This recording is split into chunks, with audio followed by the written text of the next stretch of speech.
Hey guys, it's Aman and Christina from Our Rich Journey. Welcome back to our stock portfolio update. It is July, and as usual, it is time for us to take you back into our investment portfolio and show you how we are investing in the stock market.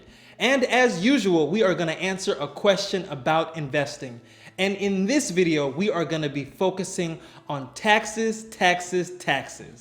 When you're investing in the stock market, one of your biggest fees can be taxes, and a smart investor builds portfolios that are tax efficient in order to minimize the amount of taxes that you pay out so that your money can work harder for you within your portfolios.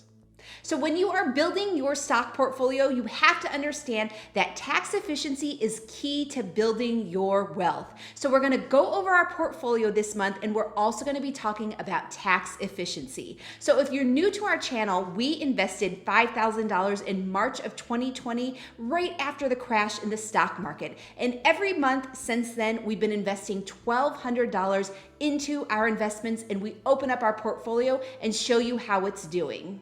So this is a series that we have been doing since March. So if you haven't seen those monthly update videos, you can go back and check those out. If you're also interested in learning about ways to save money, make money, and invest money, that is what our channel is all about. So you should subscribe to our channel if you haven't done so already. Because by making, saving, and investing money, Aman and I were able to reach financial independence in 8 years and retire early.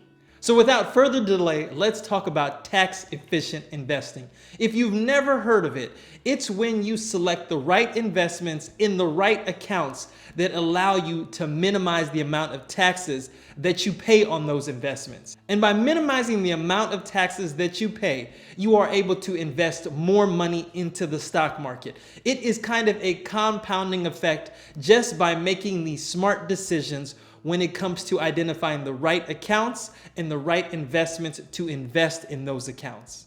So when you're investing, you can have a whole wide range of investments. You can have individual stocks, ETFs, REITs, bonds, index funds, actively managed mutual funds. Whatever you are investing in is very important. But it also is important when you think about where you should put those investments. So it matters whether you put those in a tax-advantaged account or a taxable account. So for example, when you buy and sell investments in a Roth IRA account, those investments are going to be taxed differently than if you buy them in a taxable account like a traditional brokerage account. So you really have to think about the types of investments you're making and the types of accounts you're putting them into. So as we mentioned, there are two major types of investment accounts. There are tax advantage accounts and taxable accounts. Learn these terms because you are going to hear these terms a lot on your financial independence journey. So let's first start off with tax advantaged accounts. Oh, these are our favorite accounts. So tax advantage accounts are just like they say. They either give you tax deferred benefits or they provide tax exempt benefits. When we were on our journey, the first accounts we invested in were tax advantage accounts. So a lot of people overlook the power of tax advantage accounts. Some people start right out investing in taxable accounts and totally overlook the tax advantage accounts. Well, there are some tremendous benefits that when you overlook, you are leaving a lot of money on the table. The first benefit is that these accounts can reduce your taxable income. This is what we call the upfront tax benefit. For instance, we were able to deduct our contributions to these types of accounts, which provided an immediate tax benefit. Another benefit is that they can allow your assets or your investments to grow tax-free, meaning that you don't have to pay on capital gains and you don't have to pay on dividends while you're making these investments in your tax-advantaged accounts. And the third benefit, and I think this is a tremendous one when you are on this journey, is that by having a number of different tax advantage accounts, it gives you different options to withdraw your money that benefit you in the most tax efficient way.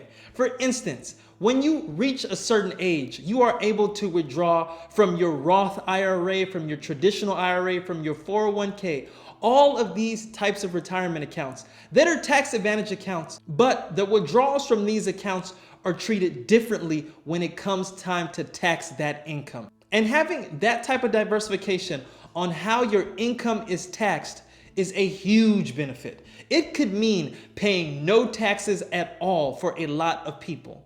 So there are a number of tax advantaged accounts, and we're also going to talk about specific investments that are good in those tax advantage accounts. But traditionally, when people are thinking about tax advantage accounts, they're thinking about IRAs and 401ks. But there's so much more to that. There's the solo 401k for people that are self-employed. There's a SEP IRA. There's a simple IRA. There's HSA, 403b, 457s, ESAs, 529s, and more. And depending on your family size, your income, or your health situation, there are other tax advantage accounts that are also available. You see, there are so many different accounts out there that people are leaving on the table. They're not taking advantage of those accounts. And we are a strong believer that when you are building wealth, using some of these accounts to propel your wealth is a powerful strategy on your journey towards financial independence. Now, because there are so many accounts, and this video is only 10 or 15 minutes, we can't go into all of these accounts. But what we want to do is give you guys some homework. Go out and do additional research. Identify maybe what other tax advantage accounts that you are eligible to invest in, and identify whether or not it's a good idea to start buying investments in those accounts. But remember, with all of these accounts, there are always restrictions. The government is not going to allow you to not pay taxes in some of these accounts without giving some restrictions in place. So you also want to make sure that those restrictions are not so strong that they become a disadvantage for your situation. So this leads us to the next form of account, which is the taxable account. Those taxable accounts do not have the same restrictions that are on those tax advantaged accounts. Those taxable accounts are the accounts that we used after we fully maximized our tax advantaged accounts. So you'll hear this term taxable account, and I think it's a confusing term when people should just say brokerage account, because that's essentially what a taxable account is. It is an account that when you put money into it, the money that you've already put in is taxed, and then the money that grows in those investments in those accounts can be taxed again. So this is why it's called a taxable account. Now, as we mentioned earlier, on our journey, we maxed out our tax advantage accounts first, and then we went to our taxable accounts. This is a good problem to have, and we hope a lot of you get to this same point. And we were able to do this because of our side hustles, because of the things that we did at work to make extra money. But when you're in this situation, you have a decision to make. Once you've maxed out your tax advantage accounts, then the hard decision is, what do you put in your taxable accounts versus what you put in your tax advantage accounts? And the reason why this is important is because tax advantage accounts allow your investments to grow tax-free. So you're not paying on capital gains and you're not paying on dividends or interest. This is very important. So let's say that you have a REIT, for example, something that might pay high dividends. That's something you want to think about as to whether it should be in a tax advantage account or a taxable account. So in general, you want to hold less tax efficient assets in a tax advantaged account and more tax efficient assets in a taxable account. And when we say less tax efficient versus more tax efficient assets, we mean investments that generate a lot of capital gains, particularly short-term gains, and pay high dividends. It's less tax efficient if you buy and sell a lot. On the other hand, an investment is more tax efficient if it's low yielding, low returns, and it doesn't grow fast. So under this general rule of thumb, REITs, for example, which is something that pays high dividends, or something that you plan on buying and trading very frequently, those are better to put in a tax-advantaged account. And you can also put high-yielding bonds or ETFs or index funds that produce high-yield dividend payouts. So things like VYM, these are great investments to keep in a tax-advantage account. So on the other hand, if you have a total stock market index fund, or if you have a short-term bond fund that has a very low interest rate, those types of things are perfect to put in a taxable brokerage account. So like Aman said, it is a great dilemma to be in when you have already maxed out your tax advantaged accounts and then you're working on your taxable accounts as well. So you may have tax efficient investments and you also may have tax inefficient investments. So what do you do when you have both of those types of investments? Our recommendation is you list all of the investments that you have and you list them in order of tax efficiency. And the least efficient investments should go into your tax advantage accounts. And once you've maxed out those tax advantage accounts, you can begin putting your other more tax efficient investments in your taxable accounts. So taxes are not a straightforward subject, but we hope we've given you enough food for thought to consider when you're developing your own portfolios and you're taking taxes into account. Like we said, this is one of your biggest fees when you're investing, and being able to minimize this fee as best you can is a great strategy. So without further delay, let's get into our investment portfolio and talk about our returns this month. So let's start off with the first stock, which is Fidelity Zero Total Stock Market Index Fund, FZROX. On July 15th, we invested $720 and bought 63.213 shares at $11.39 each. We now own a total of 627.185 shares at an average price of $9.39 per share. Our total amount invested is $5,890.18. The current value as of July 23rd is $7,250.25, making this a total gain of $1,360.08 or 23.09%.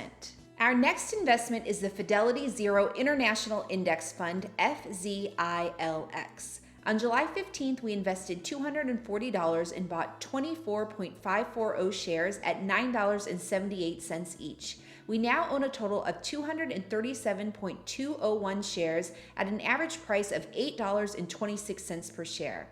Our total amount invested is $1,959.99. The current value as of July 23rd is $2,338.80, making this a total gain of $378.81 or 19.33%. And our last investment is the Fidelity Real Estate Index Fund, FSRNX.